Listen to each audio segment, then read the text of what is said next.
Vale, bueno, pues se me escucha muy bien, muy alto, bien por ahí, detrás. Vale.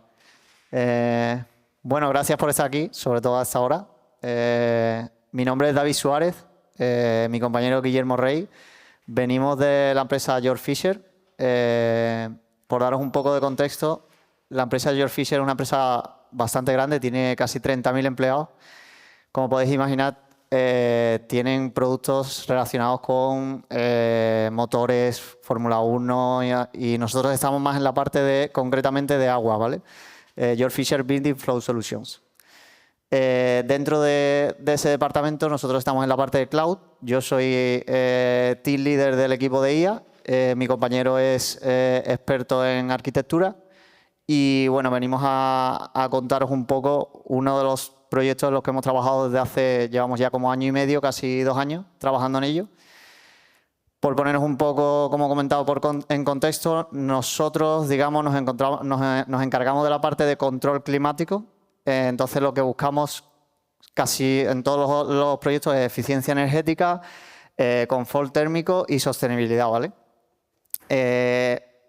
Para haceros como habéis visto en el título, nosotros venimos aquí a hablar sobre todo de RL, de Reinforcement Learning. No sé cuántos de aquí sabéis lo que es RL, ¿os suena Reinforcement Learning? ¿Alguien ha visto algo? ¿Vale? Pero voy a dar una pequeña introducción, ¿vale? Para la gente que no ha visto nada, así bastante rápida. Básicamente, Reinforcement Learning es una rama de la IA. Nosotros estamos acostumbrados a, sobre todo, trabajar con modelos de aprendizaje supervisado en los que tenemos un dataset. Está etiquetado, nosotros entrenamos, el modelo capta los patrones que hay en el dataset, luego lo ponemos en inferencia y según lo que haya habido en el dataset, él va a responder, ¿vale? Reinforcement Learning es una rama diferente porque no tenemos dataset, sino que el mismo agente lo va generando conforme va produciéndose el entrenamiento. ¿Esto qué quiere decir? Que nosotros entramos en una dinámica en la que ponemos un agente a entrenar desde cero, es decir, como si estuviera el cerebro, digamos, de alguna manera vacío, ¿vale? Lo ponemos a trabajar contra un entorno, un environment, ¿vale? Este agente puede ejecutar acciones y el environment le va a devolver una recompensa y unas observaciones. En la recompensa, el environment le va a decir si lo que ha hecho lo ha hecho bien o lo ha hecho mal, ¿vale? Por poneros un ejemplo, si nosotros ponemos a un agente a que aprenda a montar en bici, pues él va a ir poco a poco ejecutando acciones. La primera vez se caerá, el environment le dirá que no ha avanzado, por tanto le dará una recompensa mala. Intentará hacer otra acción hasta que consiga, a base de mucha iteración, la acción que hace que él aprenda con la bici. Eso es por la parte de la recompensa, ¿vale? Le llamamos recompensa, reward, según como lo veáis. En la parte de observación, ¿qué es lo que el environment o el entorno le da a la gente, ¿vale? La observación es, para que os hagáis una idea, lo que tú vas a poder ver o sentir a la hora de poder elegir la acción que vas a querer ver, que vas a querer elegir, ¿vale? Entonces puede ser, pues, si aquí hay una columna delante mía, o si hay un árbol, o si todo eso, yo lo estoy viendo. Entonces, si hay un árbol, yo decido tirar a un lado o a otro. Todo este, digamos, vector de observaciones, según el problema que estés atacando, lo tienes que decidir a la hora de montar toda esta arquitectura, ¿vale? Esto ahora os vamos a explicar luego más adelante cómo nosotros hemos montado todo esto para realizar el control climático de una casa, ¿vale? Automáticamente, para que la gente de manera automática controle la temperatura de la casa, de todas las zonas de la casa, ¿vale? Esto es un poco lo que os he contado, ¿vale? El objetivo de la gente, cómo se fija el objetivo, ¿vale? Una parte muy importante en RL. La manera de fijar el objetivo, lo que os he contado antes de aprender a montar en bici o controlar o hacer el control climático de la casa, es establecer una buena función de recompensa, ¿vale? La función de recompensa es clave para decirle a la gente cuál es el objetivo final al que quieres conseguir. Es importante porque en RL tú no le estás diciendo cómo conseguirlo. Tú no le dices, para controlar la casa, el control climático de la casa, tienes que, cuando llegue la noche, bajar la temperatura. No, no, no. Tú directamente le dices cuál es tu objetivo y él, de manera autónoma, en base a una serie, muchísimas iteraciones de entrenamiento, de fallo, error, así, encuentra el camino óptimo, ¿vale? Lo que se llama política. en RL, ¿vale? ¿Hasta aquí alguna pregunta? ¿Vale? Para poder seguir con nuestro problema. ¿Qué hemos hecho nosotros? Hemos cogido un aprendizaje, o sea, un agente, entrenándolo con RL, ¿vale? Y ahora lo que queremos es intentar entrenarlo para que se adapte concretamente a una serie de edificios que no son siempre los mismos. Como sabéis, cada casa tiene unas características de aislamiento diferentes, número de zonas que tiene, todo ese tipo de cosas, ¿vale? Entonces, varían un poco unas con respecto a otras. Lo que nosotros queremos es, primero, tener una base de una gente que sea capaz de adaptarse a una serie de casas en general y que luego él poco a poco vaya aprendiendo de cada una de las casas, ¿vale? Vais a ver que en RL hay muchos proyectos relacionados con el tema de adaptabilidad, desde temas de consumo, de cuándo quieres que a ti se te envíe concretamente la oferta, porque tú te despiertas a tal hora y otra persona a una hora diferente, todo ese tipo de cosas. También se aplica en control autónomo de coches y todo este tipo de cosas, ¿vale? Pero una de las patas, digamos, fuertes de RL es la adaptabilidad con respecto a otro tipo de modelos, ¿vale? Él continuamente sigue aprendiendo y esa es un poco la clave a la que nosotros marcamos como objetivo en nuestro modelo, ¿vale? Eso es lo que he contado del control individualizado, ¿vale? De la adaptabilidad, el aprendizaje continuo en tiempo real. ¿Esto por qué es? Porque nosotros, el modelo nunca para de aprender en la casa. Si estás en tu casa y tú resulta que llegas a tu casa siempre a las 2 de la tarde y te vas a las 6, nosotros no hemos preentrenado un modelo concretamente para tu horario, sino que él poco a poco va a ir dándose cuenta de que si te sube la temperatura antes, el environment o el reward que va a recibir es malo, ¿vale? Porque, por lo que sea, porque el consumo energético es alto, lo que sea, eso según cómo se diseñe, y él poco a poco va a ir cambiando ese patrón, ¿vale? Hasta que llegue un momento en el que diga, vale, pues estoy encontrando lo que llamamos la política óptima, y entonces ahí él se queda, digamos, ¿vale? Si el entorno cambia y resulta que a ti te cambian de trabajo y empiezas a entrar a las 8 de la tarde y sales a las tal, él tiene que darse cuenta de eso, ¿vale? Esto es en RL se utiliza el término de exploración, que es cuando siempre tiene que haber una parte de exploración para que no se quede totalmente cristalizado el modelo siempre haciendo lo mismo, ¿vale? Y siempre hay una pequeña parte que dice, bueno, voy a probar a ver si con esto va mejor. No va mejor, vuelve otra vez a la misma. Pero si encuentra que va mejor, va a tirar por ahí, ¿vale? Desafíos que nos encontramos sobre todo en RL, ¿vale? Y esto es una de las razones por las que vinimos también y propusimos esta charla. Hay muy poca teoría sobre RL en producción. Y si alguno de aquí alguna vez os vais a trabajar en un proyecto, os vais a encontrar con ese problema, ¿vale? Las empresas son muy, digamos, herméticas a la hora de compartir información de ese tipo, porque es verdad que en producción RL tiene sus riesgos, ¿vale? Porque es un agente autónomo. No hay reglas concretas, no hay un dataset que tú puedas, digamos, sacar análisis. El dataset lo genera él con la política que saque, ¿vale?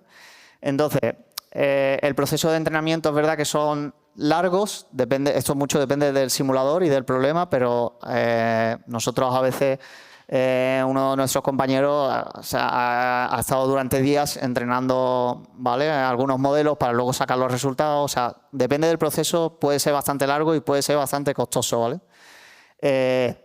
No es sencillo, teóricamente no es sencillo. No, yo no me voy a meter aquí, digamos, en temas teóricos ni nada, pero vais a ver que no es nada sencillo si indagáis un poco más. Hay muchísimos tipos de algoritmos, cada uno tiene patrones diferentes, pero bueno, más o menos la idea que os voy a contar es esa de todos, ¿vale? Pero vais a ver que teóricamente no es sencillo, es una rama bastante amplia de la IA. Implementación en entornos simulados. Al tener que tener un preentrenamiento, porque el modelo no lo puedes poner directamente ya en una casa, porque a lo mejor tarda X tiempo, un año, en captar patrones o tal, necesitas un entorno de simulación. Y eso a veces, según el problema, no es tan sencillo de conseguir. Nosotros en nuestro caso sí tenemos muchos entornos de simulación con respecto a edificios y control climático y todo este tipo de cosas. Aún así es algo tedioso y difícil o sea, requiere una curva de aprendizaje para los simuladores bastante alta. pero hay otros problemas en los que es más complicado. Control autónomo de coches también han tenido que trabajar mucho en simuladores, todo este tipo de cosas, y hay algunos problemas que a lo mejor no puedes atacar porque no tienes un simulador que sea como fiable, ¿vale? Porque si tu simulador no es fiable, cuando lo llegues a la realidad, tu modelo no va a funcionar, ¿vale? Y luego el tema de despliegue en edificios reales. Como os he contado, tiene sus riesgos, es decir, tiene que estar controlado, acotado, siempre se hace lo que se llama un wrap de seguridad, porque al final es un control autónomo, pero tienes que tener ciertos límites, digamos. Aunque en un modelo también supervisado tampoco puede... Siempre tienes que tener algo de seguridad, ¿no? Pero bueno, la infraestructura para todo ello, aunque eso va a hablar más mi compañero, sobre todo la parte de despliegue. Para hablar un poco de nuestro problema ya más concretamente, ¿qué usamos nosotros para simulador? Bueno, pues nosotros colaboramos con la Universidad de Granada. El equipo de IA, la mitad es de George Fisher y la otra mitad es de la Universidad de Granada. Ellos sacaron una herramienta que se llama Synergy. ¿Qué hace esta herramienta? Pues para que os hagáis una idea, todos los algoritmos de RL que si quieras probar o quieras ejecutar siempre tienen como una especie de interfaz, ¿vale? Que es, pues, para poder ejecutar una acción, tú le tienes que dar todas las acciones que ese agente puede ejecutar, las observaciones le tienes que decir qué es lo que vas a observar. Hay una interfaz común, ¿vale? Eso quizás alguien haya oído hablar de Gymnasium, antes se llamaba Gym, ¿vale? Esto viene de Atari, cuando se probaban los juegos y querías que aprendiese solo y todo eso, viene de ahí. Esta interfaz viene de ahí. Entonces, en Atari y todo ese tipo de cosas era muy fácil poner un algoritmo de RL a entrenar y luego probarlo, porque, digamos, todo eso estaba hecho con esa interfaz y los algoritmos de RL, las mismas librerías estaban hechos para comunicarse con esa interfaz. ¿Qué han hecho ellos? Han creado una herramienta que establece la comunicación, digamos, entre las librerías de RL como Stable Baseline, ¿vale? Que hay varias, pero una de ellas más importantes es esa, como Stable Baseline, para que tú, rellenando esa interfaz, sea capaz de comunicarse con un simulador de edificios que se llama Energy Plus, que es de los más importantes que hay, ¿vale? Entonces, eso es muchísimo trabajo que para nosotros nos han quitado porque es brutal el hacer todo eso y gestionar toda la serie de digamos, pasos que hay que hacer a la hora de entrenar. Es decir, si el agente dice que quiere emitir una opción, alguien le tiene que traducir a Energy Plus, al simulador de edificio, que lo que quiere es subir la temperatura. Y que Energy Plus te devuelva en las observaciones cómo está el estado de todo el edificio, las temperaturas que hay en todas las habitaciones, todo ese tipo de cosas, para que la gente pueda volver a tomar otra acción, ¿vale? Todo ese digamos, ese proceso iterativo que he puesto anteriormente, ese proceso iterativo es lo que ellos, digamos, han conseguido aportar con esa herramienta, ¿vale? Una herramienta bastante potente que os recomiendo que si tratáis con ese tipo de problemas la uséis porque está bastante bien. Bueno, la herramienta tiene muchas funciones, ¿vale? Ya esto no me voy a meter mucho en ella, pero es capaz de digamos, dar muchísimos datos para luego hacer la monitorización a la hora de realizar las simulaciones, ¿vale? Lo que he comentado un poco antes, ¿vale? La función de recompensa. Esto ya está más metido dentro de nuestro problema, ¿vale? A la hora de controlar una casa, para nosotros, dos puntos más importantes son el consumo energético y el confort dentro de la casa, ¿vale? Tienes que mantener un equilibrio. Es decir, tú no puedes consumir muchísimo y mantener el confort porque tu modelo entonces no sirve para nada. Pero tampoco puedes irte de una mucho y en la otra, ¿vale? Gastar muy poco. Entonces, nosotros en la función de recompensa, que es la que le dice al modelo de RL cuál es el objetivo final al que tiene que llegar, lo que le estamos diciendo de esa manera es: mira, yo quiero que me mantengas el confort dentro de unos límites, pero no te vayas mucho en el término de energía porque entonces te voy a penalizar, ¿vale? Esto lo que estamos intentando hacer es que consiga la política óptima de control de confort con el mínimo gasto energético que se pueda, ¿vale? Pero sí que lo que tengas que gastar lo gastas para mantener el confort, ¿vale? Nosotros, digamos, nuestra política primero es mantener el confort y luego el gasto energético, ¿vale? ¿Cómo hacemos estas cosas? A ver si un poco adelante.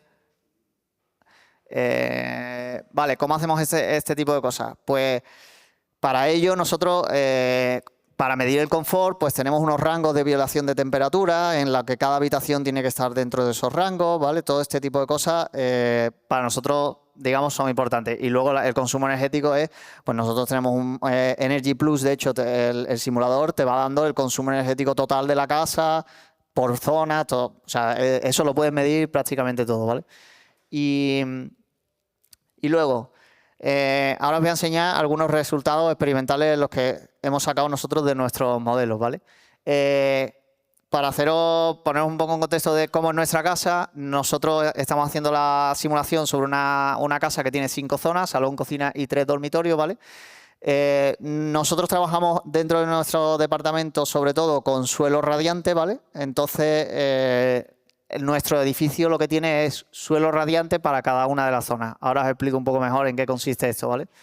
Entonces, nosotros básicamente controlamos dos cosas. Una, temperatura de impulsión del agua. ¿Esto qué es? Pues cada casa tiene una caldera o una heat pump.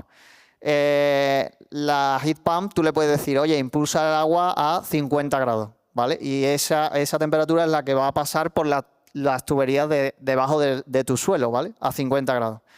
Luego, ¿cómo hace, digamos, el sistema para decir, oye, pues que pase agua por la cocina, pero que no pase agua por la habitación número 1? Después del paso de la heat pump, hay una serie de válvulas que se abren y se cierran, ¿vale? Entonces, ¿qué es lo que controla nuestro algoritmo? ¿Vale? Para que entendáis un poco básicamente qué es lo que él está intentando optimizar. Está controlando la apertura y cierre de las válvulas de cada una de las zonas de la casa, ¿vale? Pero a la vez también controla la temperatura de impulsión a la que tiene que pasar el agua, la temperatura a la que tiene que pasar el agua por esas zonas, ¿vale? Son dos cosas, digamos, diferentes, ¿vale? Esto concretamente es lo que se llama el espacio de acciones del modelo DRL, ¿vale? Porque es lo que tú le estás dejando controlar, ¿vale? Imaginaos que mañana, que ya estamos en eso, haciendo también algún tipo de research de eso, es que mañana queremos, aparte de que controle esto, que controle la apertura y cierre de persianas, para que también sea capaz de bajarlo y controlar la temperatura con eso. Pues eso sería aumentarle el espacio de acciones al modelo y también estás complejizando el problema, ¿vale? Es importante que cuanto más acciones le das, más complejo es, quizás más tiempo necesiten durante el entrenamiento, más casos diferentes, todo este tipo de cosas, ¿vale? Por eso hay que encontrar como un punto intermedio, ¿vale? ¿Qué le estamos dando nosotros al modelo para que vea? Oye, mira, en base a esto tú tienes que decidir. Hay una serie de variables de observación. Tenemos unas externas, ¿vale? Que son, por ejemplo, la radiación, la fecha y la hora, radiación solar directa, velocidad del viento, dirección, humedad, temperatura externa, ¿vale? Todo eso es de la parte externa de la casa lo que nosotros le damos de información al modelo para que pueda decir si tiene que abrir esta válvula, cerrar esta otra, la temperatura, todo ese tipo de cosas, ¿vale? De la parte de dentro de la casa, la temperatura interna de cada zona, eso es bastante importante, la energía que está consumiendo, ¿vale? Temperatura de retorno del agua, es decir, el agua va a 40 grados, sale a 40 grados y cuando ya pasa por todas las habitaciones, ¿a qué temperatura vuelve? Eso le ayuda al modelo a saber, por ejemplo, cómo de aislada está tu casa. Si vuelve muy fría, pues significa que tu casa está peor aislada que otra. Si las válvulas están abiertas, qué válvulas están abiertas o cerradas, lo que he comentado, la temperatura de la heat pump, de la impulsión, y la humedad en cada zona, ¿vale? En cada una de las habitaciones, como sabéis, hay un termostato que te dice la temperatura a la que está la habitación y la humedad, ¿vale? Entrenamiento, esto ya es gráfica que estamos sacando. Aquí vais a ver que cada una de esas líneas es la temperatura de cada una de las habitaciones internas, ¿vale? ¿Qué hemos hecho nosotros? Uno de los casos que os mostramos es hemos entrenado un modelo durante muchos años siguiendo este tipo de patrón en el que nosotros en esta fecha, por ejemplo, le cambiamos el set point, digamos, lo que es el rango de confort, se lo cambiamos, ¿vale? Esto lo hacemos muchos años, lo repetimos. Le metemos también ruido a lo que es el clima, por ejemplo, para que no siempre se acostumbre a que todo sea exactamente igual, ¿vale? Y ahora luego lo ponemos a una nueva situación a la que nunca se ha enfrentado en el entrenamiento. Y como veis, el modelo responde bastante bien. Nosotros todos estos cambios se los hemos hecho después, pero no ha sido entrenado concretamente con esto, ha sido entrenado con lo anterior. Pero el modelo es capaz de reaccionar, detectar el patrón y, digamos, mantener siempre el rango de confort dentro, ¿vale? Como veis, nuestro modelo es configurable en el sentido de que nosotros podemos decirle porcentajes de energía que queremos que tenga, o sea, el porcentaje que queremos de que la energía tenga importancia más o menos, ¿vale? Aquí veis que le podemos decir al modelo que queremos que sea muy importante el 90% la energía, el consumo energético, 75, 25, 50, ¿vale? Y como se traduce en la misma gráfica, vais a ver que el modelo de 25%, que tiene un poquito menos en cuenta la energía, pues mantiene perfectamente los rangos de confort dentro de todos los rangos que le hemos puesto nosotros.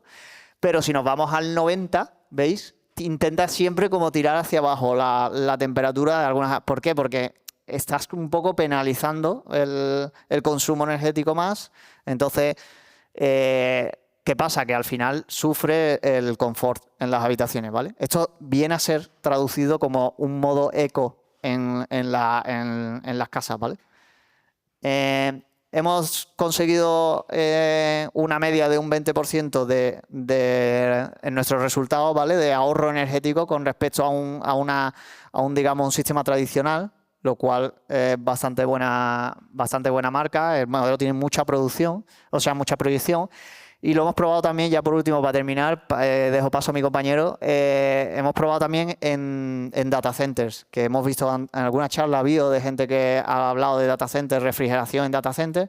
Hemos hecho algunas pruebas en las que hemos puesto modelos a controlar apertura y cierre de válvulas de refrigeración dentro de los data centers. Y de hecho es una rama que ahora estamos abriendo para investigar, ¿vale? Porque nuestra empresa también tiene una rama de ventas de, pues, todo lo que es válvulas y tal para refrigeración en data centers. Y ya os dejo con la parte de arquitectura, que va a pasar mi compañero. Muy buenas. Bueno, uy, no sé. Hablo alto. En la parte de arquitectura vamos a tener que afrontar, como igual que hemos expuesto antes, una serie de retos que, bueno, pues se listan aquí. Vamos a ir viendo cómo los vamos solventando. El primero, decir que toda la infraestructura está hecha con AWS, en AWS utilizando el CDK de Python para facilitar el despliegue, organizando los entornos por stack, modulizado para poder ser utilizado en los diferentes entornos y, bueno, pues teniendo un versionado de la infraestructura. El primer reto a resolver sería la automatización del proceso de entrenamiento, que una vez que tenemos el algoritmo repositado en una imagen dockerizada en ECR, pues desde local o desde el propio repositorio tenemos la capacidad de, configurando una serie de ficheros de config files, podemos en cada ejecución decir qué valores va a tener el entrenamiento sin tener que volver a subir otra imagen y tener que tardar muchísimo en todo ese proceso de entrenamiento. Entonces, se facilita muchísimo y además con la utilización de config files que son individuales y están identificados con un ID único, pues lo que hacemos es que podemos correr varios entrenamientos de forma paralela. Además, esto todo se basa en que esos parámetros al final se ejecutan realizando una request a una API que ejecuta una lambda que va a decidir cuántas tareas de ECS van a ejecutarse para cada uno de los entrenamientos Y ahora, la parte de la utilización de herramientas MLOps. En nuestro caso hemos utilizado Weight and Bias, todo para gestionar la construcción y gestión de los modelos, el fine-tuning y el hyperparameters con sweeps, que al fin y al cabo es todo lo que nos permite que con todas esas variables y haciendo ya llamadas a Weight and Bias podamos obtener los modelos, configurarlos con las variables que necesitemos en cada momento y ejecutar los entrenamientos. Vale. Y esta sería como un poco la infraestructura de producción. Como hemos visto anteriormente, el algoritmo de Reformer Learning tiene que ejecutar las tareas y según va ejecutando va a ir aprendiendo. De tal manera que vamos a tener dos clústeres diferenciados, uno de inferencia y otro de entrenamiento. En el de inferencia, lo que vamos a hacer es qué acción vamos a realizar, calcular la reward y mandar los datos del environment que estén ahora mismo. Entonces, todos esos datos se guardan en un bucket que de forma paralela, de forma periódica, van a ejecutar tareas para actualizar el modelo de tal manera que, viendo todo el experience log que se ha generado, ir haciendo que cada modelo vaya evolucionando y adaptándose a cada una de las situaciones. El proceso de despliegue, pues como los modelos después de cada entrenamiento quedan registrados en Weight and Bias, lo que hacemos es primero pasarlos a un entorno de desarrollo en el que bueno, pues, se hacen las primeras pruebas, pero bueno, y a continuación se pasa a un entorno de QA en el que el equipo de QA hace las diferentes pruebas y por último, si todo ha ido correctamente, los diferentes modelos pues, se despliegan en producción. Y bueno, en cuanto a hablar de latencia del modelo, como se ejecuta de forma periódica, cada 15 minutos vemos a ver qué acciones se han realizado, calculamos la reward y guardamos todos los datos, en realidad no tenemos como una latencia porque la casa no envía una petición a un servidor que le tiene que devolver una respuesta, sino que es un proceso periódico en el cual además, gracias a ello, si en uno de los casos no, porque utilizamos para ahorrar costes estas ejecuciones de contenedores en ECS son utilizando Fargate Spot, lo cual en algunos casos esta ejecución falla. Lo cual no pasa nada porque la siguiente interacción con una gestión de colas lo que hace es obtener los datos de anteriores y calcula toda la reward que en ese caso. Y por último, pues el sistema también tiene una fase de monitorización en el cual no solo se monitoriza gracias a Grafana y la métrica de CloudWatch, la métrica del sistema, sino que también todos los logs que genera el modelo se guardan en un bucket de S3 que que son consultados con Acina y que creamos dashboards en Grafana con toda esa información que ha ido registrando los modelos para hacer una monitorización del modelo para realmente ver si la rework está empeorando, está mejorando o los datos son correctos y demás. Y este es el fin de la presentación. Estos son nuestros contactos. Y si tenéis alguna pregunta, pues es el momento.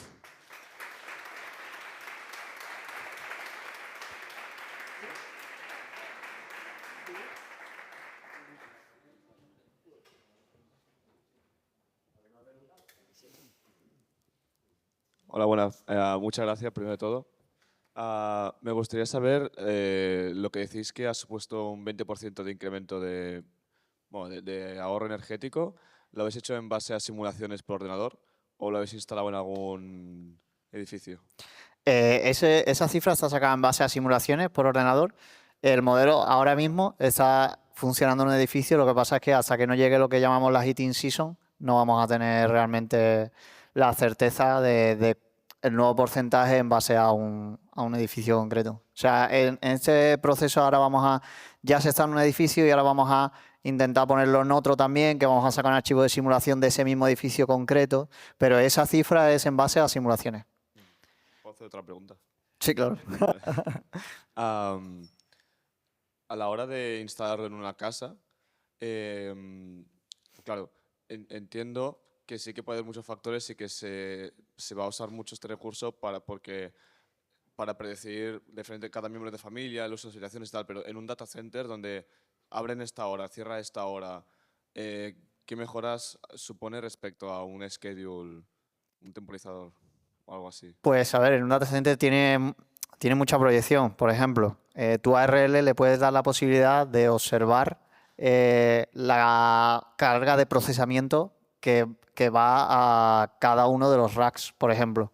Entonces él puede hacer que directamente el flujo pase de un rack a otro, que ahora mismo la mayoría de data centers es algo fijo.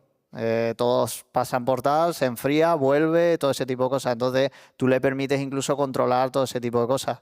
Tiene mucho potencial en ese sentido. Incluso yo no o sea, nosotros no lo hemos probado, pero en algún paper sí que hemos leído que también tiene la posibilidad de él dirigir hacia dónde va la carga, a un rack u otro. Entonces digamos que a lo mejor le viene mejor una política de acumular toda la carga en un rack en vez de en otro y enfriar más ese tipo de historias. O sea, son dos problemas bastante diferentes en el sentido del objetivo, porque es lo que tú dices, no es algo ni de horario, ni de ocupación, ni de ese tipo de cosas, pero sí que tiene también muchísima proyección. Vale, muchas gracias. A ti.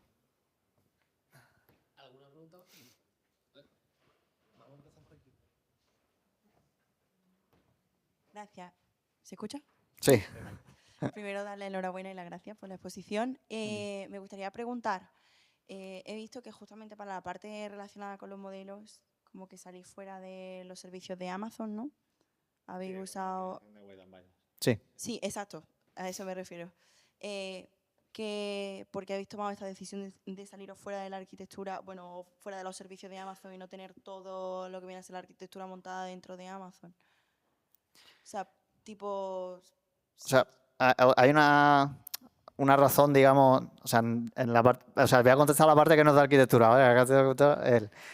Los servicios que te ofrece Weight and Bias de cara a lanzar sweeps, porque nosotros no lanzamos un modelo y lo entrenamos, a lo mejor lanzamos sweeps de cientos de modelos y luego recogemos todos los listados, sabemos cuál es, cómo ha ido cada entrenamiento, todo este tipo de cosas. Ese servicio Amazon no te lo da, digamos, igual que Weight and Bias.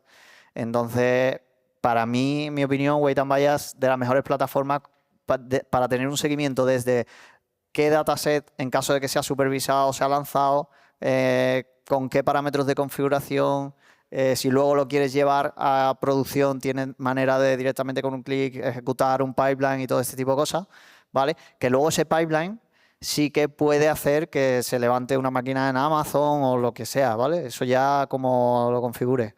Pero lo que es la gestión de, sobre todo la parte de sweeps y tal, para mí esa es de las mejores plataformas. No es barata, pero eso es por la parte mía de arquitectura, ya no sé si tienen. Básicamente es eso y sobre todo también a la hora de los entrenamientos, la monitorización que te da de ese entrenamiento, tener que gestionarlo de forma externa es mucho más difícil y ya teniendo la herramienta es súper fácil. Tienes un montón de información. O sea, tienes otras, como por ejemplo MLflow y tal, que también tienen todo ese proceso, pero nosotros de hecho lo hemos utilizado alguna vez, pero en mi opinión la calidad es bastante grande. O sea, si estáis pensando en montar algo así para monitorizar modelos, entrenamientos y todo ese tipo de cosas. O sea, que la virtud se podría decir que es principalmente que te permite eso, lo que habéis explicado, de tener un agente principal, pero tener después distintos particularizados según cada edificio, cada sala, ¿no? Eso es justo la... Sí, eso. Vale, y después... Sí. Ah, vale, era por preguntar. Dale. Lo siento. Dale. No sé si tenéis algún ejemplo que vayáis a subir a GitHub o un código hecho... te diría que no. La información es bastante reducida. Ya, me encantaría, ¿eh? Yo soy fan de open source, pero aquí creo que no vamos a poder. O sea, vamos a tener, por ejemplo, claro, Synergy es open source. Sí. Ahí hay muchísima documentación para si queréis vosotros intentar ejecutar todo eso. Y luego nosotros sí que vamos a hacer publicaciones de papers y tal, eso sí, ¿vale? Pero código concreto no creo sé que si podamos tenía algún compartir. ejemplo, no sé, hay otras Pero personas. eso sí, en Synergy yo creo que hay muchos ejemplos para ejecutar. Sí, es verdad, charla de 2022, creo, o así, que la dieron nuestros compañeros, se explican Synergy y cómo ejecutarlo, o sea, también algo de RL, Ok. ¿vale? Vale, gracias. ¿Y las diapositivas sí que se pueden compartir o no? Yo creo que sí, yo creo que eso sí nos dejarán compartirlo. Gracias. Muchas gracias. Bueno, mientras, en Weight and Bias también se pueden automatizar toda la gestión de pipeline para despliegue en producción. O sea, puedes coger un modelo, taguearlo y ese automáticamente lanza un webhook que ejecuta un pipeline en un Bitbucket y ya te despliega el modelo. Pero bueno, como en este caso, como cada casa puede tener un modelo y lo vamos guardando en S3 para ir actualizándolo en cada iteración, pues es más rápido tenerlo en S3. Pero si es un modelo que se va a desplegar muy de forma periódica, los automatismos de Weight and Bias es genial. Hola, bueno, muchas gracias por la charla, súper interesante. Dos preguntas. Primero, he entendido que el reward de la red es instantáneo, es decir, no intentáis mantener digamos que utilicéis las variables de temperatura actuales y no miréis, por ejemplo, el forecast exterior, o hacéis esa predicción intentando mantener que no sea simplemente mantener la temperatura en rango ideal ahora, sino a lo largo del tiempo. Me explico, estos sistemas entiendo que tendrán una inercia, que no es instantáneo, y a lo mejor si yo veo que va a calentarse la casa o el edificio por radiación solar, a lo mejor me interesa no aplicarlo ahora porque preveo que en 15 minutos ya me voy a empezar a calentar de manera natural. No sé si eso está en el sistema o es greedy en el sentido que solo mira el estado actual. Y luego la segunda, y perdón que he hecho un 2x1, como friki que tengo domotizado en mi casa, ¿esto cómo de viable es aplicarlo en una casa, o sea, cómo de aplicable es en una casa doméstica, en un entorno real? ¿Lo veis algo que tampoco aporta mucho o cuál es la ganancia? ¿Ese 20% se traslada a un domicilio, piso pequeño en una ciudad o no merece la pena? A ver, la primera pregunta, eso forma parte de la política del modelo y debería, o sea, yo no te puedo asegurar que el modelo hace tal, yo según luego cuando lo pongo en campo, o sea, en un laboratorio o en una casa, puedo sacar patrones de, oh, mira, el modelo está haciendo esto porque se está adelantando a ver cosas así. Pero esa política la elige el modelo en el proceso de entrenamiento, ¿vale? Tú le das el objetivo final y porque tú estás pensando que la radiación va a calentar la casa y es así, ¿no? Pero el modelo quizás encuentra otro patrón muy diferente que no somos capaces nosotros de ver y él sigue ese patrón, ¿vale? Entonces, digamos que para responderte a eso está implícito en su política, ¿vale? Si él elige que eso está implícito y si es así. ¿Qué pasa? Que tú puedes, si tú por ejemplo no le das información en las observaciones del clima exterior, pues evidentemente no va, porque no la tiene, no la puede ver, ¿vale? Y la segunda, ¿cuál era? Aplicarla en su piso. Ah, lo de, sí, bueno, eso, o sea, si es útil o no, claro, yo te voy a decir que es útil, es que a mí me parece.